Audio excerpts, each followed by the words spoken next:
হে মানুষ, তোমরা সেই মহান আল্লাহ তাআলার দাসত্ব স্বীকার করো, যিনি তোমাদের এবং তোমাদের আগে যারা ছিল তাদের সবাইকে পয়দা করেছেন।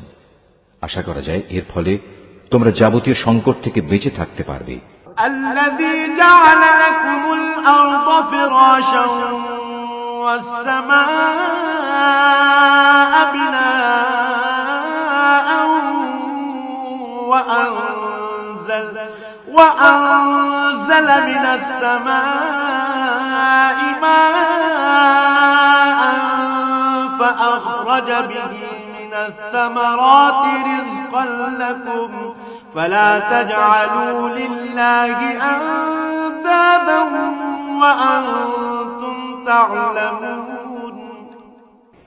তিনি সে মহান সত্তা যিনি জমিনকে তোমাদের জন্য শয্যা বানালেন, আসমানকে বানালেন ছাদ এবং আসমান থেকে পানি পাঠালেন